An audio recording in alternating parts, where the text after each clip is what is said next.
Bien, seguimos en Dimensión Alterna, en este especial de cómics y manga, y estamos en el momento espacio de entrevista y tengo a un invitado de lujo, un invitado de la casa. Está conmigo Juan Manuel Pereira Benítez, presidente del Instituto Municipal de las Culturas. ¿Cómo estás, Juanma? Muy bien, no sé si de lujo, de la casa seguro. De lujo, siempre te de lo la casa por el momento sí, de lujo queda grande.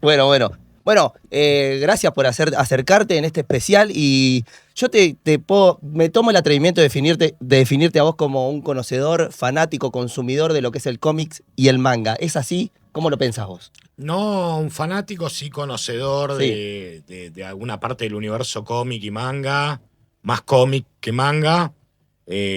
Suelo ser un lector regular de determinadas franquicias, digamos, Mirá, ¿no? claro.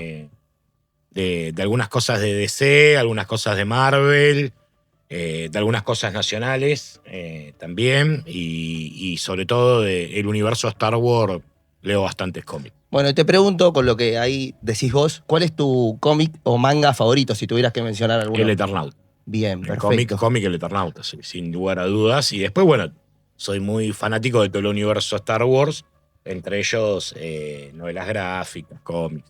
Hay una gran combinación entre lo nacional e internacional en vos en esa cuestión. Y yo creo que hay muchas cosas en torno al cómic, el universo cómic de lo nacional, que son de primer nivel. De primer nivel y que no tienen nada que envidiarle a la gran industria norteamericana o japonesa.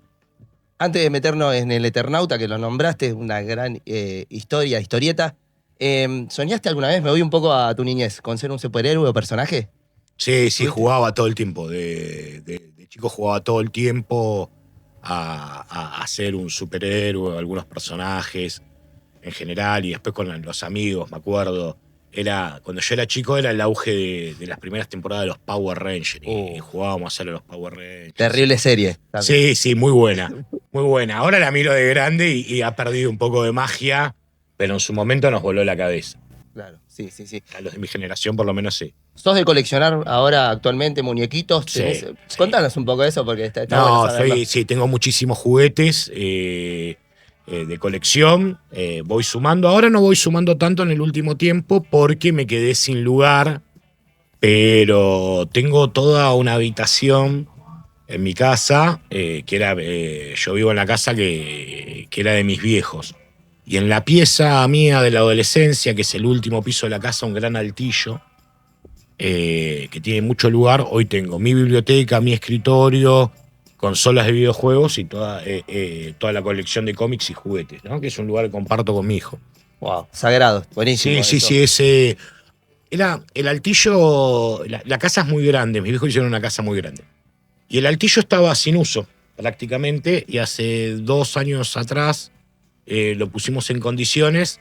Recomendación de mi psicólogo, de mi terapeuta, que tenía que tener un lugar propio, que bueno, lo comparto con el nene, pero lo siento propio en el sentido que es un lugar que me despejara del universo de lo cotidiano. Y ahí hago un reencuentro con mi niñez y con el niño interior que nunca murió. Mirá vos lo que salió, qué bueno lo que contaste, está buenísimo. Eso, y pasa en generación en generación, porque estás con tu hijo. Está buenísimo. El nene lo disfruta mucho también el lugar. Él más que nada con el universo de consolas, videojuegos y demás. Que bueno, ahora un poquito en la época escolar, un poquito vetado. Digo, va cambiando la permanencia en el lugar según cómo rinden las materias, pero en general lo disfruta mucho también. Está bueno. Bueno, me voy un poco al Eternauta. ¿Cuándo tuviste contacto con la historieta y qué significó para vos? Con el Eternauta tuve contacto en la adolescencia. Se había reeditado a través de unas ediciones de cómic que hacía el diario Clarín. Y la verdad que tenía un amigo, Mati, un amigo de toda la adolescencia y una buena etapa de mi juventud. Y se lo había comprado Mati, con el cual Mati es un artista local, toca la guitarra, canta muy bien, compositor. Teníamos una banda en la cual yo tocaba la batería, y Mati tenía una predisposición a ese tipo de consumos mucho más grande que yo. Y lo terminó de leer, le voló la cabeza a él, me cuenta la historia a mí, me lo presta y logro comprar en en un todo por 2 pesos, que todavía me parece que está, ahora está a mano de unos chinos, acá en la estación de Adrogué, al lado del Banco Provincia. Tenían libros viejos, ¿viste? Mirá. En la entrada, muy baratos. Y Encontraste entre eso, esa reliquia. encuentro el Eternauta en una edición mucho más grande que la de Clarín. Me la compré y desde ahí empecé a interiorizarme mucho más en el universo y fui comprando el resto de las historietas. Después, desde el 2003 en adelante, hasta el 2015, diría, hubo un auge muy grande en términos de reedición de viejas historietas nacionales y todo el universo del Eternauta, que es mucho más grande que el primer libro, ¿no? Claro, sí, sí. ¿Qué significó el personaje de Juan Salvo para vos también? Digo, importante, ¿qué te representó? No, Juan Salvo, 2 cosas me representaron a mí. Es un héroe trágico, diría, me parece muy vinculado a la tragedia griega, Juan Salvo, pero un héroe que me representaba que cualquier persona normal sin superpoderes podía ser un superhéroe. Digo, y un superhéroe en vínculo con los otros. No tiene las características del héroe mesiánico anglosajón. Tiene un héroe nacional. Y eso lo entendí desde el principio.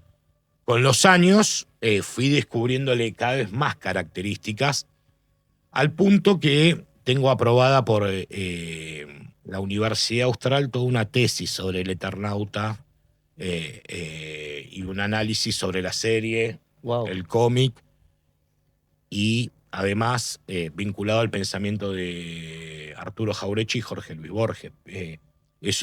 La única tesis que tengo en mi vida está vinculada a Juan Salvo, a Borges y a Jauretche, pero es un héroe. Cualquiera de nosotros podría ser Juan Salvo.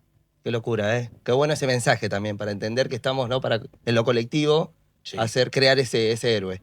De la historieta, el año pasado salió una edición de una plataforma muy importante, la serie. ¿Qué significó para vos esta serie que protagonizó obviamente Darín y gran elenco para las nuevas generaciones? ¿Cómo ves y si todavía tiene fuerza el mensaje que deja el Eternauta a través de las plataformas, de la serie?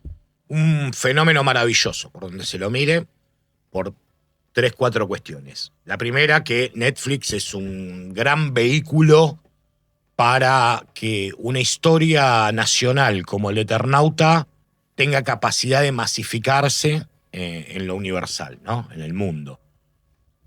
Fantástico también e increíble porque fue un éxito a nivel internacional. Fue top 10 en 87 países. Una locura eso. Fue y increíble. Top 1 en 9 países. Sí, sí. De diversas lenguas también. Sí. Y muy ajenos a la cultura argentina. Qué locura. Con lo cual, ahí a mí lo que me parece en tercera cuestión, que es cómo la cultura nacional tiene capacidad de universalizarse. La cultura argentina tiene una característica que no tiene cualquier cultura, que lo que nosotros narramos, como argentino, tiene capacidad de ser un mensaje universal. Y sin ser un imperio, ¿no? Porque uno piensa, universalización de la cultura, piensa en los Estados Unidos, piensa en otros países de Europa, que han universalizado su cultura a partir del dominio sobre otros pueblos. Con imposición. Con imposición militar, además de cultural. Bueno, Argentina tiene capacidad de universalizar su cultura sin ser un imperio. Yo creo que también un poco representa eso. Y después, otra cuestión, una cuarta dimensión que me parece un fenómeno increíble lo que pasó con la serie, es que la adaptación está muy buena para las nuevas generaciones. Bueno. Es una gran adaptación. Yo pensé que iba a ser mala, tenía un prejuicio que es, están haciendo una serie del Eternauta, digo, ay no, van a destruir, y capítulo tras capítulo, Claro. Me pareció fantástica la adaptación, porque claro, las narrativas audiovisuales y las narrativas de una serie no tienen nada que ver con la narrativa de un cómic. Son dos formatos muy distintos, en los cuales me parece que la adaptación de Stagnaro del año pasado, con Darín y todo ese elenco maravilloso, logra captar el espíritu del cómic. y de la primera narrativa, que es la de Oesterheld y Solano López, allá desde el año 58. Qué locura, ¿no? Esa época y lo que se inspiraron, ¿no? Estos personajes destacados, ¿no? Intelectuales, Sí. digo. Y me voy un poco a lo local. En Brown tenemos ahí un mural en Rafael Calzada, Lavalle y San Martín, si no me equivoco, la dirección exacta. Que hay muchos referentes de la historieta, entre Quino, Caló, también aparece el dibujo del Eternauta. Bueno, ¿qué mención te merece ese museo a cielo abierto para la gente y qué representa para vos? En cuanto a gestión cultural y lo importante que es, digo.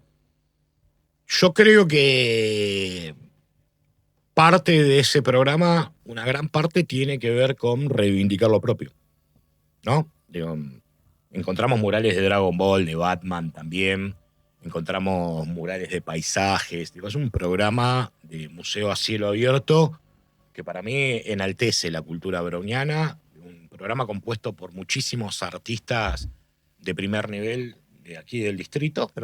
Grosos, en serio. Tina ahora está volviendo, o volvió la semana pasada de Miami, de participar en una bienal de primer nivel internacional, gente que viaja por el mundo representando lo nuestro, Almirante Brown, y la composición de ese paisaje de distintas obras es muy diversa, pero una gran parte está enfocada a recuperar lo propio, a tener orgullo por lo propio. Y bueno, entre esos reivindicar a una figura como la de Juan Salvo, como la del Eternauta, reivindicar a Oester, a Solano López. Hay más murales del Eternauta, hay otro en Bursaco, y hay uno que a mí me fascina, que es en la esquina de Payró y Pedraza, en el barrio de Los Álamos, en la división entre Gleu y Longchamps, que hay un Eternauta y en el reflejo del vidrio de la escafandra está toda la familia de Oester. Una familia donde Oesterheld es un detenido desaparecido, igual que las 4 hijas. Y Elsa, en particular, desaparece en esa esquina. Y eso es un reflejo de la familia Oesterheld en la escafandra, en el vidrio de la escafandra del Eternauta, ¿no? Del Eternauta. Qué loco lo que representan las imágenes y el contexto que vivió Argentina, ¿no? En determinados periodos y que hoy sigue vigente también. ¿Ves ese mensaje en la gente de generar ayuda de lo colectivo? Hoy en día, ¿cómo estás viendo? Digo, comparar el Eternauta con lo que estamos viendo hoy por ahí. ¿Te merece alguna mención eso? Hoy asistimos a un cambio de época y a un clima cultural en donde el fracaso programático de determinados gobiernos progresistas en la región y en el mundo han hecho un giro liberal conservador en el cual aflora un tipo de individualismo basado, si se quiere, en la teoría del individuo anglosajón, ¿no? Un individuo egoísta, utilitarista, un individuo subjetivista, que poco tiene que ver con la realidad y lo colectivo. Ahora, yo entiendo que la cultura argentina resiste ese embate. El argentino resiste ese embate. A pesar de que hoy encontramos una sociedad mucho más individualista, en el fondo somos un pueblo solidario, somos un pueblo que apuesta a lo colectivo y entiende que el individuo nacional, porque esto no es cuestión de el individuo o el individualismo versus el colectivismo o el individuo versus el colectivo. No. Hay un individuo, existe un individuo, somos seres individuales y somos seres colectivos a su vez. Y somos seres espirituales a su vez, ¿no? Tenemos esas 3 dimensiones de la vida. Y el individuo argentino es un individuo que se realiza con los otros, no contra los otros. Ese es el individuo anglosajón, liberal. Es el individuo que nos propone Norteamérica, Gran Bretaña, claro, que nos propone el liberalismo francés, nos proponen, los imperios nos van a proponer a nosotros un individuo que se realiza en contra del otro. ¿Sí? Es decir, para realizarse tiene que anular un otro y tiene que negarlo. ¿Por qué? Porque los recursos, la batalla por los recursos son recursos escasos. Entonces, si yo consumo o me apropio algún recurso, tengo que desapropiarlo o no lo puede consumir el otro. Un individuo economicista, aparte. Y el individuo nacional es otra cosa. Es un individuo que se realiza con los otros.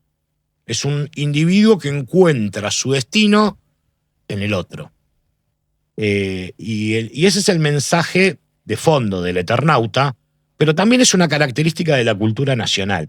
que a pesar de este clima de época, que vuelvo a insistir, es a nivel mundial, la cultura argentina resiste bastante. Está siendo una trinchera importante. Es una trinchera. Nuestra tradición y nuestra cultura son una trinchera ante un mundo que cada vez va a estar peor en términos culturales.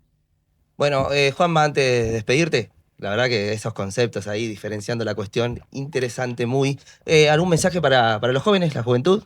En base si querés, al mensaje que deja el Eternauta o algo para ellos, que nos ven mucho en Alta en Vivo. La verdad que hay que encontrarse con lo mejor de nuestra tradición. El Eternauta no solamente es una serie streaming que ha sido muy exitosa, se está preparando la segunda temporada, que la recomiendo.